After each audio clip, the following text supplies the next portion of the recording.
Everyone, all competition exam के लिए daily basis पर करंट अफेयर्स का इम्पोर्टेंट क्वेश्चन आप लोग को दिया जाता है।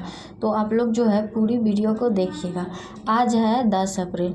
10 अप्रैल का जितना सारा इम्पोर्टेंट क्वेश्चन होगा उन सब क्वेश्चन को डिस्कस करेंगे।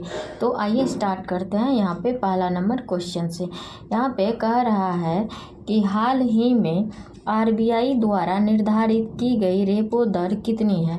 तो ये जो है आरबीआई द्वारा जो है निर्धारित की गई है रेपो दर, पहले था 6.25%।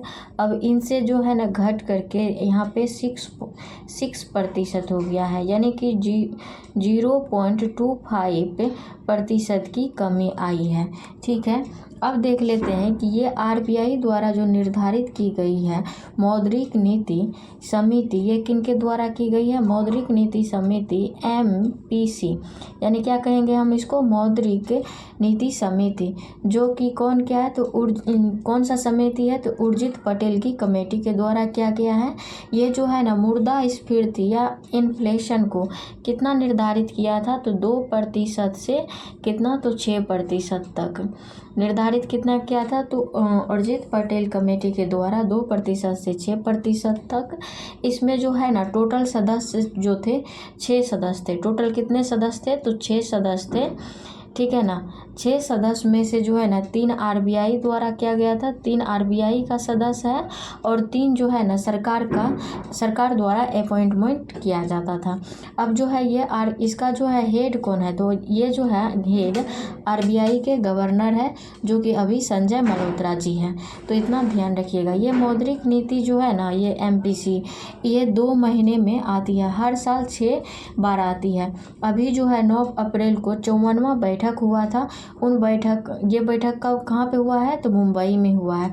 इसी में जो है ना पॉलिसी रेट या रेपो रेट दर को जो है पहले कितना था? तो ये 6.25 था। अब जो है 2.5 का कमी करके 6% जो है कर दिया गया है। तो इस क्वेश्चन से जो आप लोग इतना ध्यान रखिएगा।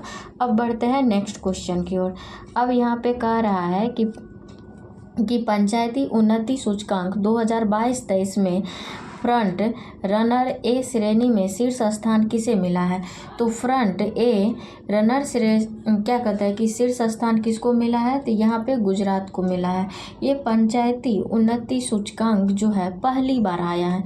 ये पंचायती उन्नति सूचकांक कब आया? तो ये पहली बार आया है। ये 22-23 का नहीं, ये पहली बार आया है, इसलिए इम्पोर्टेंट हो रहा है। और जो है ना इसको जो है जारी करने वाला कौन है? तो पंचायती राज मंत्रालय है। ठीक है ना। ये आंकड़े जो है 2022 कब का? 2022-2023 का है। ये आंकड़े कब का है? 2022 और 23 का है। और इसका उद्देश्य जो है ना, इसका उद्देश्य क्या है? तो स्थानीय स्तर पर जो है SDG गोल प्रगति समीक्षा करना है। SDG का मतलब क्या होता है? सतत विकास लक्ष्य, जिसको सस्टेनेबल डेवलपमेंट गोल कहते हैं। ये जो है ना कब? 2015 से 2030 तक। कब? 2030 तक टोटल कितना हो चुका है? तो 17 गोल हो चुका है, 17 बार। तो इतना ध्यान रखिएगा। यहाँ पे इस क्वेश्चन का answer A, right answer A हो जाएगा। अब है नेक्स्ट क्वेश्चन। यहाँ पे कह रहा है कि इंडियन ऑयल कॉरपोरेशन 61,000 करोड़ रुपये की निवेश से विश्व स्तरीय पेट्रोकेमिकल कॉम्प्लेक्स कहाँ प्रारंभ करेगा? तो ये जो है कहाँ पे प्रारंभ करेगा? तो इसका हम देख लेते हैं। तो इसका जो है ना यहाँ पे ओडिशा में करेगा। यहाँ पे जो है इंडियन ऑयल कॉरपोरेशन लिमिटेड, यानी कि हम क्या कहेंगे? IOCL, यानी इसका जो है पेट्रोकेमिकल कॉम्प्लेक्स जो है यहाँ पे कहाँ पे? पारादीप। कहाँ पे? तो यहाँ देख लीजिए, पारादीप ओडिशा में 61,000 करोड़ का निवेश करेगा। तो यहाँ पे राइट आंसर ए हो गया। कहाँ पे? ओडिशा में, पारादीप। अब है नेक्स्ट क्वेश्चन। यहाँ पे कह रहा है कि वैश्विक ऊर्जा थिंक टैंक एम्बर की एक रिपोर्ट में वर्ष 2024 में पवन और सौर ऊर्जा से बिजली उत्पादन करने वाले देश में भारत को कौन सा स्थान मिला है? तो यहाँ पे जो है ना देश में भारत को कौन सा? तो यहाँ पे जो है ना तीसरा स्थान मिला है। ये एम्बर थिंक टैंक क्या कर रहा है? यहाँ पे एम्बर थिंक टैंक जो है इसका रिपोर्ट जो है कब का है? तो ये 2024 का है। रिपोर्ट कब का 2024 का है। इसके क्या कहते हैं कि इसमें जो है ना आंकड़े जारी करने वाले जो है 2024 के हैं। और पवन और सौर ऊर्जा से बिजली उत्पादन करने वाले किससे, तो पवन और सौर ऊर्जा से बिजली उत्पादन करने वाले। इसमें जो है ना पहला स्थान किसका है, तो चीन का है। और दूसरा स्थान किसका है, तो USA का है। और तीसरा स्थान पे जो है इंडिया यानी कि भारत कितने स्थान पे है, तो तीसरा स्थान पे है। और ये जो है ना रिप्लेस किसको किया है, तो जर्मनी को रिप्लेस करके ये आगे बढ़ा है और तीसरे स्थान पे अभी भारत है। तो इतना ध्यान रखिएगा। अब है नेक्स्ट क्वेश्चन। यहाँ पे कह रहा है कि हाल ही में GI टैग प्राप्त बिलो, बैट, नामदा, गब्बा, ट्वीट, क्रुएल का संबंध किससे है, तो इसका जो संबंध है ना जम्मू कश्मीर से है।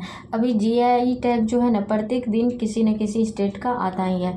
तो इसका देख लीजिएगा ये कहाँ की है, तो ये जम्मू कश्मीर की है। यहाँ पे ये जो है ना नामदा और गब्बा ये कौन चीज़ की है, तो ये हस्तशिल्प गलीचे या क्या करते हैं, कारपेट कहते हैं। क्या, तो कारपेट। इतना ध्यान रखिएगा। इस क्वेश्चन का राइट आंसर क्या हो गया, तो D हो गया। अब नेक्स्ट क्वेश्चन यहाँ पे कह रहा है कि हाल ही में 10,000 वर्षों से मृत हिमयुग के डायर वुल्फ को कहाँ पुनर्जीवित किया है, तो ये जो है ना USA ने पुनर्जीवित किया है। पहले देखिए ये जो है क्या है, डायर वुल्फ ऐसे था, पुनर्जीवित करके ये देखिए ऐसे दिख रहे हैं। और जो है ना डायर वुल्फ कौन क्या थे, एनोसियन डायर्स, इसका जो है वैज्ञानिक नाम क्या होने वाले हैं,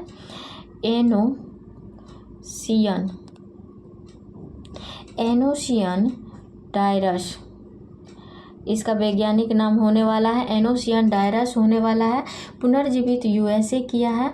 और कौन किया है, तो कैलोसेल कंपनी द्वारा जो है किया गया है। ये 10,000 साल पहले हिमयुग में मतलब विलुप्त हो चुका था, अब इसको पुनर्जीवित कर दिया है। ये जो है अब पुनर्जीवित जो किया है, तो ये जो है ना क्रिस्प तकनीक और क्लोनिंग तकनीक के द्वारा, किस तकनीक के द्वारा, क्रिस्पर तकनीक और क्लोनिंग तकनीक द्वारा जो है इसको यूज करके इसको पुनर्जीवित किया है। ये जो है ना क्रिस्पर तकनीक क्या होता है, तो ये क्रिस्पर तकनीक जो है ना जीन को एडिटिंग करने की तकनीक है। तो इतना ध्यान रखिएगा। अब है नेक्स्ट क्वेश्चन। यहाँ पे कह रहा है कि हाल ही में अंतर्राष्ट्रीय बुकर पुरस्कार 2025 के लिए 6 विश्वव्यापी पुस्तकों में से शॉर्ट लिस्ट में होने वाली पहली कन्नड़ भाषी पुस्तक हॉट लैम्प के लेखक कौन है, तो ये जो है ना वानी मुश्ताक जी है। तो इसके पुस्तक के लेखक कौन है, वानी मुश्ताक जी है। इतना ध्यान रखिएगा। ये अंतर्राष्ट्रीय बुकर पुरस्कार 2025 कब 2025 में जो है 6 बुक शॉर्ट लिस्ट हुए हैं। और जो है ना इसमें कन्नड़ भाषी बुक में हॉट लैम्प हुआ है। और इसका जो है कौन है, वानू मुश्ताक है। और इसको जो है ना इंग्लिश में ट्रांसलेट करने वाली कौन है, तो दीपा जी इंग्लिश में ट्रांसलेट करने वाली। ये अंतर्राष्ट्रीय बुकर पुरस्कार उन्हीं बुक को दिया जाता है जो कि इंग्लिश में, इसका एक ही शर्त है कि इंग्लिश में ट्रांसलेट बुक हो। तो इतना ध्यान रखिएगा। अब है अगला क्वेश्चन।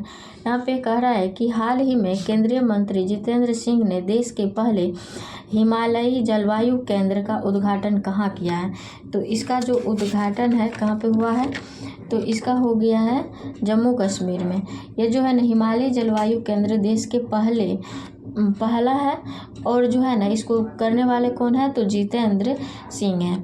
नेक्स्ट क्वेश्चन है कि हाल ही में विक्रम फर्स्ट रॉकेट के लिए कलाम 100 इंजन का सफल परीक्षण किसने किया है, तो ये जो है ना किसने किया है, तो ये जो ना स्काई रूट एरोस्पेस कंपनी ने किया है। ये स्काई रूट एरोस्पेस कंपनी जो है प्राइवेट कंपनी है। क्या है, प्राइवेट कंपनी है जो कि विक्रम साराभाई जी के नाम पे है। इतना ध्यान रखिएगा। अब है अगला क्वेश्चन। कह रहा है कि हाल ही में तीसरा बिम्स्टेक कृषि सम्मेलन कहाँ हुआ है, तो तीसरा बिम्स्टेक कृषि सम्मेलन जो है कहाँ पे, नेपाल में हुआ है। ये बिम्स्टेक में टोटल 7 देश आते हैं। कितना, 7 देश हैं। 7 देश शामिल है। उसमें कौन कौन से हैं? तो Bangladesh, India, Myanmar, Thailand, Nepal, Bhutan और श्रीलंका। इसका हेड क्वार्टर कहाँ पे है? तो ढाका है। कहाँ पे हेड क्वार्टर कहाँ पे है? तो ढाका है। और इसका जो स्थापना कब हुआ था? स्थापना हुआ था 1997 में। बिम्स्टेक की स्थापना कब हुई थी? तो 1997 में। और जो है ना, यह सम्मेलन नेपाल के काठमांडू में, और भारत की ओर से जो भाग लेंगे शिवराज जी जो कि कृषि मंत्री है, और नेपाल के पीएम केपी ओली, ये शामिल होंगे। तो इस क्वेश्चन से इतना ध्यान रखिएगा। यदि वीडियो पसंद है तो like, comment, share and subscribe जरूर करिएगा। Thanks for